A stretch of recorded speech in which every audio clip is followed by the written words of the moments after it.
Zorbi affirme que la lutte antiterroriste en Syrie est irréalisable sans l'État syrien.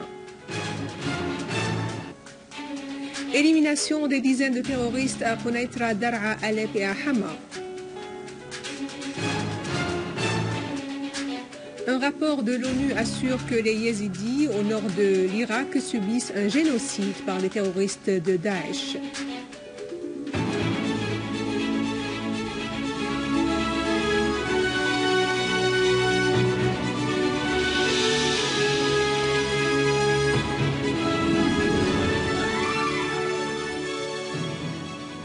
Bonsoir, après les titres, voici notre journal.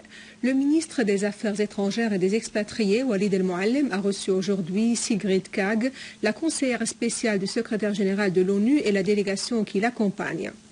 L'entretien a porté sur le respect de la Syrie à ses engagements concernant la destruction des armes chimiques.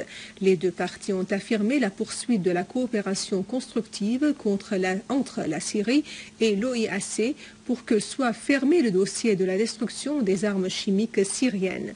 Al-Mouallem a affirmé qu'il est important que la Syrie, qu'elle soit traitée comme un État signataire de cette convention sans aucune distinction ou politisation. Pour sa part, Kaag s'est félicité de ce qui a été réalisé jusqu'à présent.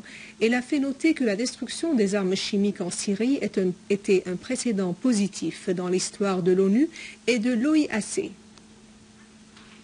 Le délégué permanent de la Syrie auprès des Nations Unies, Bachar Ja'fari, a affirmé que l'occupant israélien n'avait accordé aucun intérêt à ce qui se passe à l'organisation onusienne et aux résolutions qu'elle adopte. Lors d'une séance du Conseil de sécurité sur le Moyen-Orient, Ja'fari a indiqué qu'il est temps que les Nations Unies agissent pour demander des comptes à l'alliance terroriste turque, saoudienne, qatari et israélienne qui œuvrent en vue de détruire la Syrie en recourant au terrorisme et à l'effusion de sang de son peuple et en liquidant la cause palestinienne au profit du projet de la judaïsation d'Israël. Ja'fari a ajouté que ces alliances illégitimes créées par les États-Unis et la Grande-Bretagne hors du Conseil de sécurité, avaient apporté la destruction, le chaos et le terrorisme au monde entier au détriment des principes du droit international et des dispositions de la Charte des Nations Unies. Le ministre de l'Information, M. Omran Zabi, a assuré que la lutte antiterroriste en Syrie et dans la région est irréalisable sans l'État syrien, faisant savoir que l'absence de la Syrie à la coalition ou la non-coordination avec elle ne changeront point ses positions portant sur la nécessité de lutter contre le terrorisme.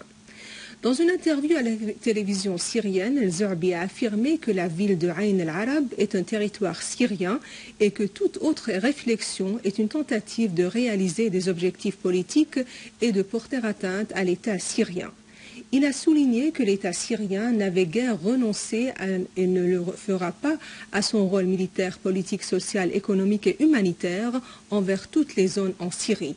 Quant à la séquence de vidéos sur la prise du contrôle par les terroristes de 3 avions de chasse à l'aéroport militaire de Jarrah à Alep, Az-Zarbi a dit qu'il y avait 3 anciens avions que les terroristes avaient expérimentés, mais l'aviation arabe syrienne avait survolé immédiatement et détruit 2 parmi eux et cherche actuellement le 3e. Le délégué permanent de la Russie auprès des Nations Unies, Vitali Churkin, a indiqué que les rapports sur l'obtention par les terroristes de l'État islamique des armes américaines ne sont pas étonnants, ce qui implique la coordination avec le gouvernement syrien à cet égard. Churkin a souligné la nécessité de coordonner avec le gouvernement syrien et d'agir sur la base des résolutions du Conseil de sécurité. A signalé que la direction militaire américaine a annoncé que les avions américains avaient jeté des armes et des médicaments à la population et aux unités qui défendent la ville de Ain el-Arab et que l'une des cargaisons de ces armes avait perdu la voie, mais elle a été détruite pour qu'elle ne tombe pas entre les mains des terroristes de l'État islamique.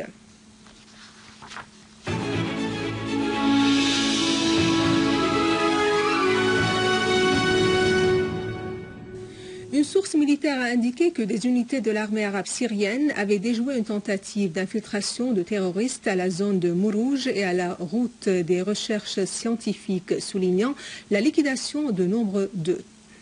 D'autres unités de l'armée ont détruit des caches de terroristes à Tallet Kouroum, Jaba et Mannet Hussan, dans la banlieue de Quneitra. À Daraa, une source militaire a indiqué que des unités de l'armée arabe syrienne avaient tué plusieurs terroristes dans 6 positions. L'armée a infligé de lourdes pertes aux terroristes à Daraa Balad. Dans la banlieue de Homs, des unités de l'armée arabe syrienne ont détruit une cache de terroristes du front al-Nusra dans le quartier de Wa'ar Jadid, ainsi que d'autres caches à Rastan, Jazel et Mas'ada. Dans la banlieue de Hama, des unités de l'armée arabe syrienne ont abattu des dizaines de terroristes et blessé d'autres dans 6 localités. À Alep et dans sa banlieue, des unités de l'armée arabe syrienne ont pris pour cible les rassemblements des terroristes dans 5 positions, neutralisant plusieurs d'eux. Dans 5 localités, dans la banlieue d'Idleb, des caches de terroristes ont été détruites, tandis que plusieurs ont été tués et blessés.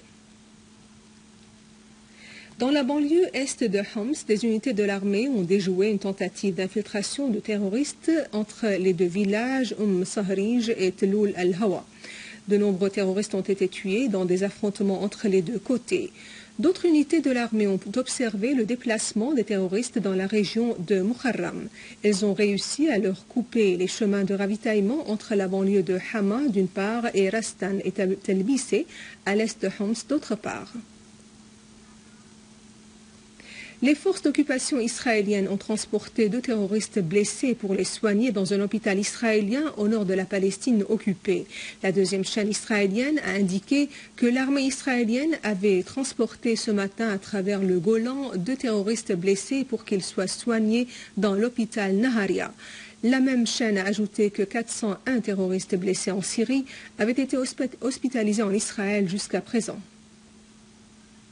Le secrétaire du Haut Conseil de la sécurité nationale iranienne, Ali Shamkhani, a affirmé que son pays met en relief la nécessité de l'instauration de la stabilité en Irak et de transmettre aux forces armées irakiennes les expériences iraniennes dans le domaine de la lutte contre le terrorisme. Au cours de sa rencontre à Téhéran avec le Premier ministre irakien Haïdar Abadi, Shamkhani a fait noter que la lutte contre le terrorisme et les partis qui le soutiennent est une priorité dans la coopération entre l'Irak et l'Iran. Pour sa part, Abadi a évoqué les aides offertes par l'Iran pour faire face aux menaces du terrorisme, soulignant que son pays aspire également à renforcer ses relations économiques et commerciales avec l'Iran. Sur un autre plan, les forces armées irakiennes poursuivent la traque des terroristes de l'État islamique et éliminent de grands nombres d'eux au sud-ouest de Bagdad et à Al-Anbar. Des cadres et des véhicules chargés d'armes, des caches et des véhicules chargés d'armes et des terroristes ont été également détruits. Les forces irakiennes ont saisi un entrepôt d'engins explosifs et de matières explosives à Tal Dahab au sud de Bagdad. À Al-Anbar, à l'ouest du pays, une source sécuritaire a indiqué que des accrochages opposaient actuellement les forces de sécurité et les tribus irakiens à des terroristes de l'État islamique près de Amriya al-Fallujah. Au moins 30 terroristes ont été tués et blessés dans ces affrontements. Et à Salah ad-Din, au centre de l'Irak, les forces de sécurité appuyées par les forces de la mobilisation populaire ont commencé une opération de perquisition dans le district de Beji. Dans le cadre des crimes et des violations des droits de l'homme commis par le réseau terroriste de l'État islamique contre les Yézidis au nord de l'Irak, Ivan Simonovitch, sous-secrétaire général de l'ONU pour les affaires des droits de l'homme, a souligné que les Yézidis font l'objet d'un génocide par les terroristes de l'État islamique. Après son retour d'une visite en Irak, Simonovitch a fait noter que les atrocités perpétrées par les terroristes de l'État islamique durant les 4 derniers mois sont des crimes de guerre et des crimes contre l'humanité. Il a souligné avoir rencontré 30 yézidis qui lui avaient fait part des atrocités commises par les terroristes qui ont exécuté de nombreux yézidis. À la fin de ce journal, voici un rappel des principaux titres. Zarbi affirme que la lutte antiterroriste en Syrie est irréalisable sans l'État syrien. Élimination des dizaines de terroristes à Quneitra, Daraa, Alep et à Hama. Un rapport de l'ONU assure que les Yézidis au nord de l'Irak subissent un génocide par les terroristes de l'État islamique. Et à la fin aussi, je vous rappelle que vous pouvez consulter notre site internet syrienonline.sy pour revoir ce journal et davantage d'informations. Merci de votre attention. Passez une excellente journée sur notre chaîne. Au revoir.